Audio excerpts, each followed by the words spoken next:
Hello and welcome back to One Way Designs 238. I am so grateful that you've taken time out of your busy day to spend some time with me. Let's jump right into today's project. To begin with, I'm going to take these 4 floating shelves that I picked up from the Dollar Tree, and I really must say that these are really worth the $1.25 because the front of these have such a really nice, beautiful wood grain texture to them. I'm simply going to go ahead and remove the packaging, of course, and I'm going to remove the hanging apparatus, which is made from this really nice, thick jute twine cord. And of course, I'm not going to throw it away, but we're going to keep this to use for another day in another project. So now I'm going to go ahead and bring in my miter box and my saw, because at either end of the shelves there are these holes. I did not feel like filling them in with the wood filler or anything of that nature, so I'm just going to cut this away, and I'm going to do this to all 4 of these shelves. And I'm cutting right up underneath those holes. But don't throw them away, keep them, those extra pieces that is. So now that all 4 of these pieces have been trimmed down, I'm now going to go ahead and flip these pieces over upside down. Here is where those excess pieces come into play. I'm going to use these as spacers in between each of these planks so that everything is really nice, evenly spaced, and cohesive. Now, when it comes to this placement, you can make everything the same height, all 4 of these planks the same height, or you can do them up and down like I chose to do. I just think that it adds a little bit more character and dimension. So to connect all 4 of these pieces, I'm going to bring in 2 of these 5-gallon paint stirrer sticks. And I'm just simply going to go ahead and measure across the length of the back of these planks. And I'm going to take the 2 of these, cut them down to size, and then we'll just simply hot glue these to the back of our sign.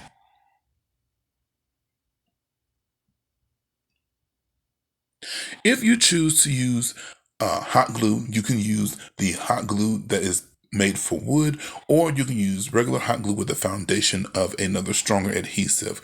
However, I decided to use just plain old regular hot glue by Surebonder, that is my favorite glue, because I have found that when you glue wood on wood using hot glue, it's a very firm foundation and a nice secure to a hold.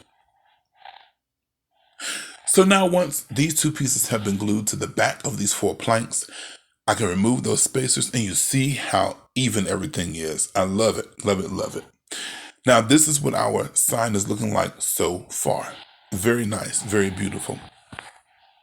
So now I'm going to take this one little piece of wood that I found from the Dollar Tree, and I'm not going to worry about removing that label, but I have also taken 2 other pieces of scrap wood that I had from other 5-gallon paint stirrer sticks, and I'm going to take these, forming an L. I'm going to glue the edge of the paint stirrer stick to the very edge of that other piece of wood. Now, a tip: when you are using your hot glue to attach these pieces together, be sure that you have one of those silicone finger protectors nearby so that you can go ahead and remove the excess glue so that it doesn't leave spots when you go to stain your wood or paint your wood.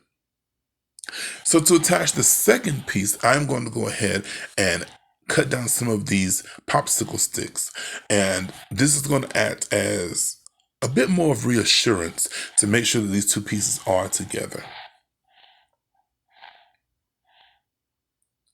So I'm going to go ahead and add a bead of glue along the edge of the first piece of the gallon stick that we have glued down.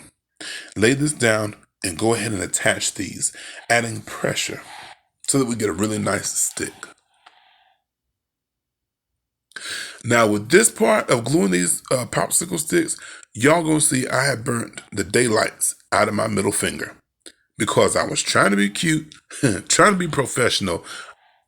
No, please be careful when you are using your hot glue, because I tell you that hot glue can make you burn yourself and form a blister, and that is not what you want. Trust me, I'm here as a witness. So once my shelf has been completed, I am going to go ahead and again, I'm removing all of the glue fronds and the excess glue pieces so that my piece is not spotty. So now I'm going to go ahead and just use this antiquing wax, and I'm going to go ahead and rub this into the wood. If this is your first time here, I would like to say welcome, and I do hope that you will consider sticking around by subscribing, clicking that notification bell so that you don't miss anything. And I would love to have you here. If you're a returning subscriber, you guys know that I absolutely love you, and I'm so grateful for all of the support that you all have shown me. Once this is completed, you see I have gone ahead and I have painted or antique wax the top, the bottom, and all edges of that shelf. So now here comes this really nice, cute, simple piece of artwork that I found from the Dollar Tree. It just simply says, eat. So we're going to take this from plain Jane and we're going to take it to something really nice and chic and spring. So I'm going to go ahead and remove all of the innards, which is the glass, the artwork, and the backing from this frame. Now, while I was trying to reinsert the artwork and the backing, I actually broke my frame. It was already fragile, but you know how these frames can be from the Dollar Tree. So to fix this, I just simply took a little piece of the popsicle stick, which was an excess piece, put down some hot glue where the two corners met, and I just put that little piece of wood over it, and that fixed it. That solved our problem. Is it not amazing how when we have problems come up, sometimes we just want to give up? But you can't always give up. You have to look and get a different perspective of how you can fix it. So now I have put or reinsert my artwork and my backing into the frame, and as you saw, I just simply took my pencil and did a very light line of that inner perimeter. The reason for doing so is because now I'm going to take these really nice Greenery rub-on transfers from the Dollar Tree. If you find these, grab up as many as you can. I know that might be a little selfish, but it is what it is. When you find these, grab these up because these are really nice. So I'm just going to go ahead and cut out these pieces, and this is really going to take this artwork from like simple to classy, if that makes any sense. So right above the letter A, you see I'm cutting out that wreath and I'm cutting out some other little pieces. But what I want to do is make a focal point in this artwork or on this artwork. So once I have all my pieces cut out, I am going to start off by taking this nice wreath. And what I'm going to do is go ahead and transfer this to the top portion of this artwork right above the letter A, because that is the center of our project or this artwork. And I'm just going to simply use my little, what is this? Oh, it's one of them blades from the Dollar Tree. But you can use your Cricut spatula. You can use the little smaller spatulas from the Dollar Tree. Anything that will help rub this transfer on. When you are rubbing these transfers on, be sure to use even pressure. Don't be afraid to lift up the paper on the top of it, with the plastic that is on top of it, while you are rubbing in the transfer to make sure that everything is nice and secure to your piece. So I'm just going to continue to fill in these areas just to make it nice and to make it go to the next step, that is. And this is how it turned out. So now I'm going to go ahead and replace this to my frames. But before I replace it to my frame, what I'm going to do is take some of this nice ivory chalk paint, just a little bit, and I'm going to dry brush some of this onto our frame. You can leave the frame plain if you would like, but I thought that this dry brushing technique would really take this again to the next step. Very lightly dry brushing. I don't want to cover it up, just want to bring out some dimension and texture to it. If you choose to leave this plain, I think it would look great, but again, this is just my preference.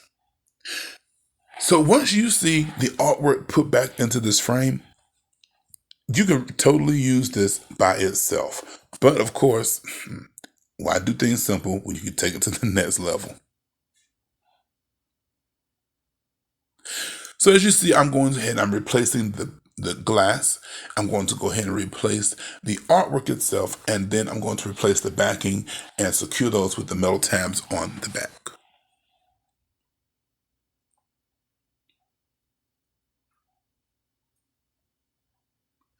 And this is what it looks like. I think it looks totally, totally wonderful. So now I'm going to bring in that nice sign foundation that we made first. Now I'm going to take the sign itself, the eat sign that is. I'm going to get this nice and level in the middle of this piece that we've made. I'm going to lightly mark it, and then I'm just simply going to attach this with some hot glue. Again, if you prefer to use stronger adhesive, please feel free to do so. And I'm going to make sure that I add about 4 dots in each corner. Make sure that everything is nice and level. You may need to stand up to make sure that everything is nice and level. Add pressure, and there we have it. So we're going to take this to the next step. Now that piece that we have made, the shelf, what I'm going to do now is just simply mark it right in the middle. You can eyeball it or you can measure it. I just eyeballed it.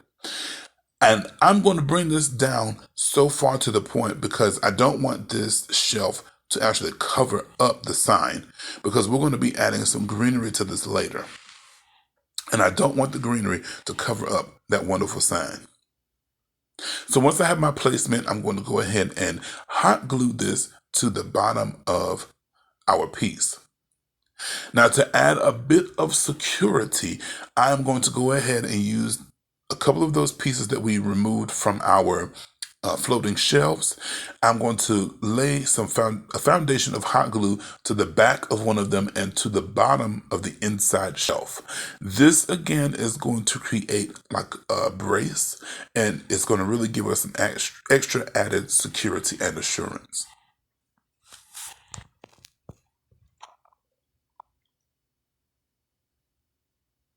I truly hope that you all are enjoying this video as much as I am enjoying bringing it to you. So once my shelf is attached and added, now I want to take this to add just a little touch to it. Because when I looked at this piece of artwork, I noticed on either side of the word eat, it has that really nice lines of texture. And I thought that this would match up really nice with this farmhouse ribbon that I found from the Dollar Tree. I'm just simply making a little simple bow with it. And then I'm just going to hot glue this to the front of my shelf.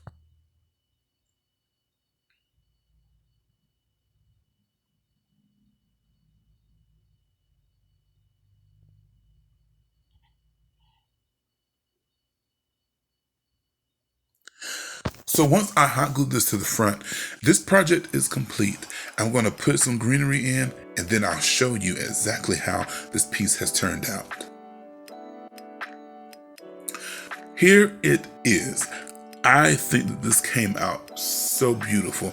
To me, this looks very, very boutique worthy. It looks like something that you could pick up in a Hobby Lobby store, a Kirkland store. This is wonderful. This is what it is when you can take just a handful of supplies and turn it into something beautiful. Well, you guys, I hope that you have enjoyed today's project as much as I have enjoyed bringing it to you.